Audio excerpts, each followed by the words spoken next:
So hi అండి, ఈరోజు blog ఏంటంటే మొబైల్ అన్బాక్సింగ్ వీడియో చేస్తున్నానండి. యూట్యూబ్ కోసం మొబైల్ తీసుకున్నాను అనమాట. సో అది అన్బాక్సింగ్ వీడియో అయితే చూసేయండి. కొత్త వాళ్ళు ఎవరైనా మన ఛానల్ని చూస్తే లైక్ చేయండి, షేర్ చేయండి, కామెంట్ చేయండి. సో వీడియో నచ్చితే లైక్ చేయండి, నచ్చకపోతే అన్లైక్ కూడా చేయొచ్చు.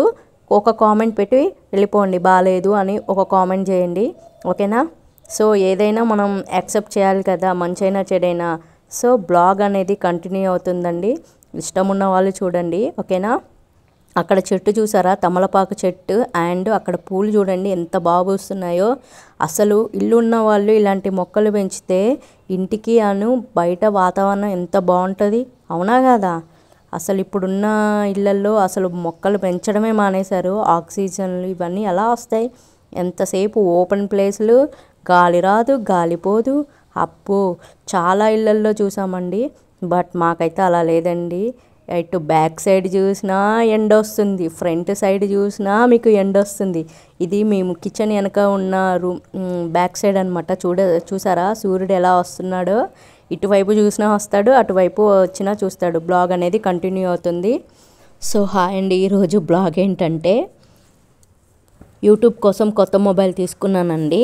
అదే ఓపెన్ చేస్తున్నాను, అన్బాక్సింగ్ వీడియో లాంటిదన్నమాట. సో వీడియో నచ్చితే లైక్ చేయండి, షేర్ చేయండి, కామెంట్ చేయండి. చాలామంది వీడియో క్వాలిటీ బాగాలేదని అంటున్నారు కదా. సో ఈ మొబైల్ అయితే మేము ఎంఐ స్టోర్లో ఆన్లైన్లో బుక్ చేసామన్నమాట. సో ఎలా ఉంది ఏంటి అనేది ఓపెన్ చేసి చూపిస్తాను, ఎక్కడ స్కిప్ చేయకుండా వీడియోని చూడండి.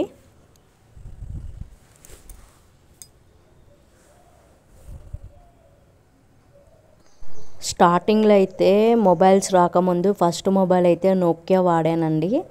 అదైతే చిన్న డబ్బా ఫోన్ అనమాట.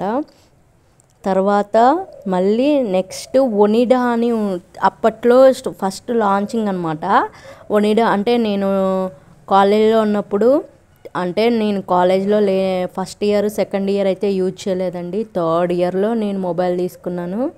అది ఇంట్లో ఇబ్బంది అవుతుంది, ఇక మాకు అటు ఇటు వెళ్ళడానికి, అదేంటి ఫోన్ కాల్స్ మాట్లాడటానికి, కాన్వర్జేషన్ కోసం అని అప్పుడు 3 ఇయర్స్ అంటే నా కాలేజ్ అయిపోయి 2012లో అయిపోయింది. అప్పుడు అనుకున్నాం, అబ్బా మొబైల్ వస్తే ఓన్లీ కాలింగ్సే అనమాట. ఏమీ యూట్యూబ్, ఇన్స్టాగ్రాము, ఫేస్బుక్ ఇలాంటివి అప్పట్లో ఏం లేవు, ఓన్లీ ఫోన్ కాల్స్ మాట్లాడటానికే. అందులో కూడా అప్పట్లో రీఛార్జ్ ఉంది కదా, టాటా డొకోమో, ఎయిర్టెల్, 10 రూపీస్ పెడితే గీకితే వెనక నెంబర్స్ వస్తాయి. ఆ నెంబర్స్ టైప్ చేసి అలా ఓపెన్ చేసి అందులో 10 రూపీస్కి వాడేమో మళ్ళీ పైగా ₹1 ఎక్స్ట్రా తీసుకునేవాడు అనమాట. అది 10 రూపీస్ అయితే వీడు 11 రూపీస్ అలా తీసుకున్న రోజుల నుంచి ఇప్పుడు చూడండి టెక్నాలజీ ఎంత మారిపోయిందో. మొబైల్స్ వచ్చిన దగ్గర నుంచి మనుషులతో మాట్లాడుకోవటం మానేసి మొబైల్తోనే ఎక్కువ టైం స్పెండ్ చేస్తున్నాము ఈ రోజుల్లో. అప్పటి రోజులే బాగుంది అనిపించేది.